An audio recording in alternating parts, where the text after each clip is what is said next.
The books of 1st and 2nd Samuel. They're two separate books in our modern Bibles, but that division is due simply to scroll length. It was originally written as one coherent story.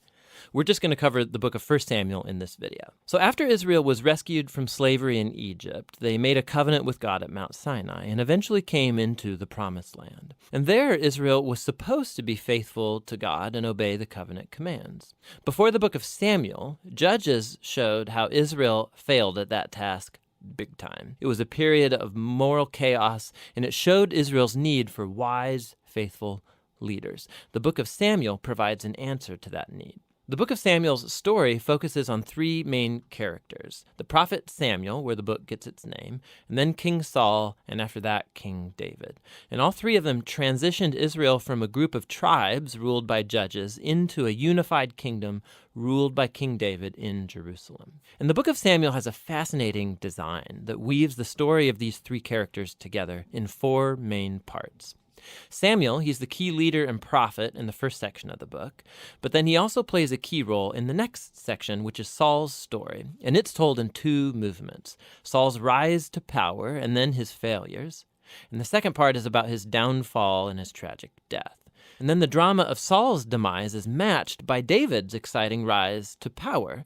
And then David's story is told in two movements. First, he rides the wave of his success, followed by his own tragic failure and the slow self-destruction of his family and then his kingdom. The book concludes with an epilogue that reflects back over the whole story. So let's dive in and see how this all unfolds. Part 1 picks up from the chaos of the book of Judges, and we're introduced to a touching story about a woman named Hannah. And she's grieved because she has never been able to have children. And by God's grace, she finally has a son named Samuel. And in joy, she sings this amazing poem in chapter 2. And the poem is all about how God opposes the proud and exalts the humble, about how despite tragedies and human evil, God is working out his purposes in history. And also it's about how God will one day raise up an anointed king for his people. Now, Hannah's poem has been placed here at the beginning of the book to introduce these key themes that we're going to see throughout the whole story, like the next one. Samuel grows up and becomes a great prophet and leader for the people of Israel, at the same time that the Philistines rise to power as Israel's arch nemesis. And in this crucial battle, the Israelites get arrogant, and instead of praying and asking God for help, they trot out the Ark of the Covenant as this kind of magic trophy that will automatically grant them victory in battle. And so because of their arrogant presumption, God allows Israel to lose the battle and the ark is stolen. So the Philistines, they take the ark and they place it in the temple of their god, Dagon. And then the God of Israel defeats the Philistines and the god Dagon without an army by sending plagues on the people.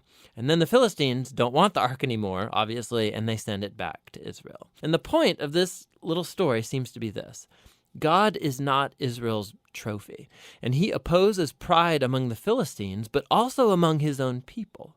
And so Israel needs to remain humble and obedient if they want to experience God's covenant blessing, which opens up into the next large section.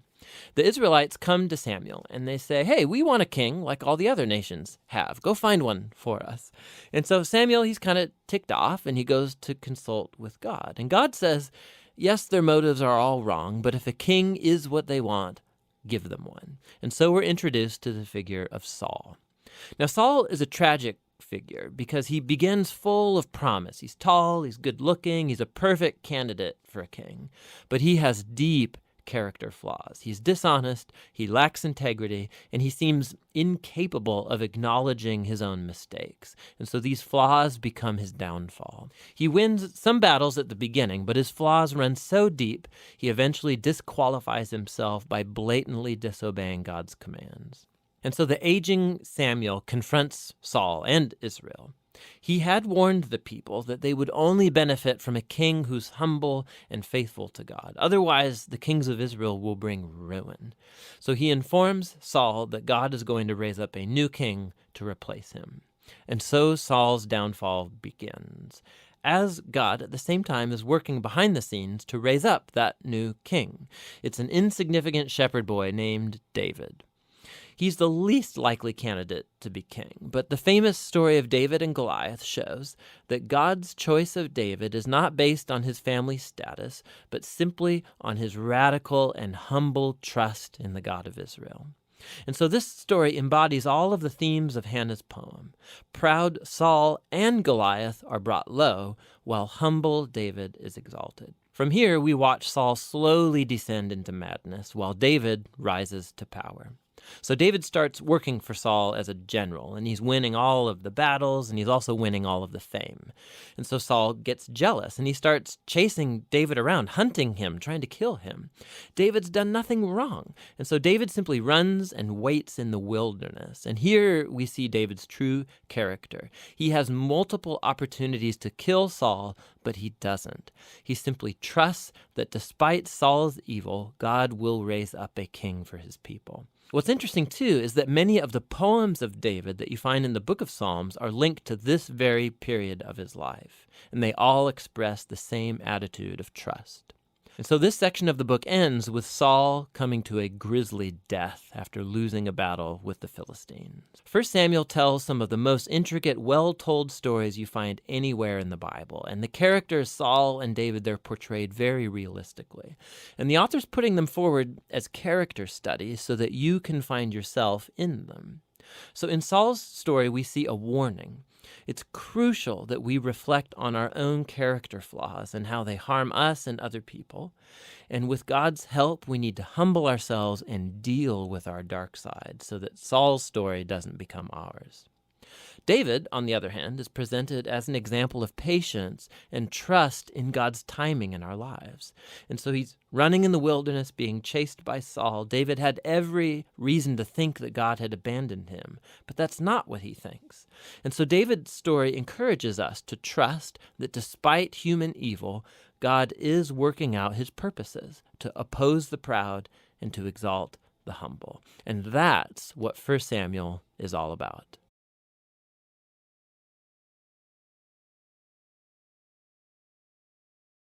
The book of 2 Samuel. Check out the video on 1 Samuel where we were introduced to the book's three main characters, Samuel, Saul, and David, and then also to the book's literary design, which first introduced Samuel and then traced the rise and fall of King Saul in contrast to the rise of King David. 2 Samuel tells the story of David as Israel's king, and in two movements. There's a season of success and of blessing, followed by a huge moral failure and then its sad consequences. And then the book ends with this well-crafted conclusion that reflects back on the good and the bad in David's life, generating hope for a future king to come from his line. So 2 Samuel picks up after Saul's death, and David surprises everyone by composing this long poem where he laments the death of the very man who tried to murder him. And so once again, the author, he's presenting David's humility and compassion. He's a man who grieves the death even of his own enemies. After this, David experiences a season of success and God's blessing. All of the Israelite tribes, they come to David and then they ask him to unify all the tribes as their king. And so the first thing David does as king is to go to the city of Jerusalem. He conquers it, and he establishes it as Israel's capital city, which he renames as Zion.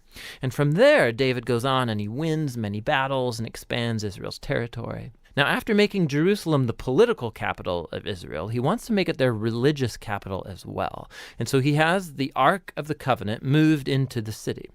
And then in 2 Samuel 7, he tells God, now that Israel has a permanent home, he thinks that God's presence should also get a permanent house. So he asks if he can build a temple for the God of Israel. But God says to David, thank you for that thought, but actually I'm going to build you a house, a dynasty.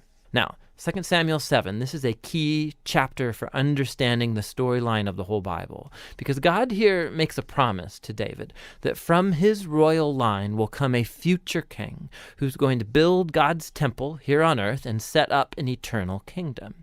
And it's this messianic promise to David that gets picked up and developed more in the book of Psalms and also in the books of the prophets. And it's this king that gets connected to God's promise to Abraham. The future messianic Messianic kingdom will be how God brings his blessing to all of the nations.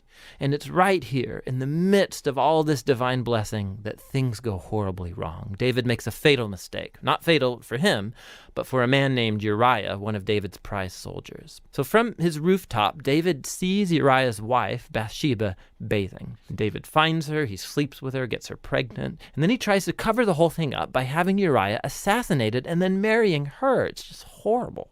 So when David's confronted by the prophet Nathan about all of this, he immediately owns up to what he's done. He's broken, he repents, he asks God to forgive him, and God does forgive him, but God doesn't erase the consequences of David's decisions. And so as a result of this horrible choice, David's family, his kingdom, it all falls apart. And it makes this section a tragic story, much like Saul's downfall. So David's sons end up repeating his own mistakes, but in even more tragic ways. So Amnon sexually abuses his sister Tamar, and then their brother Absalom finds out about all of this and has Amnon assassinated. And then Absalom goes and he hatches the secret plan to oust his father David from power, and he launches this full-scale rebellion. And so for a second time, David is forced to flee from his own home and go hide in the wilderness, except this time he is not an innocent man. The rebellion ends when David's son is murdered, when it breaks David's heart. And so once again, he laments over the very man who tried to kill him. David's last days find him back on his throne, but as a broken man, he's wounded by the sad consequences of his sin. The book concludes with a well-crafted epilogue, with stories that are out of chronological order, but they have this really cool symmetrical literary design. So the outer pair of stories come from earlier in David's reign, and they compare the failures of Saul and then of David, and how each of them hurt other people through their bad decisions. The next inner pair of stories are about David and his band of mighty men who went about fighting the Philistines. And what's interesting is that both sections have a story of David's weakness in battle. So in contrast to the victorious David of chapters 1 through 9, here we see a vulnerable David who's dependent on others for help. The center of the epilogue has two poems that act like memoirs, and David reflects back on his life. And he remembers times when God graciously rescued him from danger. And he sees these as moments where God was faithful to his covenant promise to him and to his family. Both poems conclude by looking back onto the hope of God's promise of a future king who will build that eternal kingdom. Now these poems and then God's promise also connect back to Hannah's poem that opened the book. And so these key passages from the beginning, now the middle, and the end of the book bring the book's themes all together. Despite Saul and David's evil, God remained at work, moving forward his redemptive purposes. And God opposed David and Saul's arrogance, but he exalted David when he humbled himself. And so the future hope of this book reaches far beyond David himself. It looks to the future, to the Messianic king who will one day bring God's kingdom and blessing to all of the nations. And that's what the book of Samuel is all about.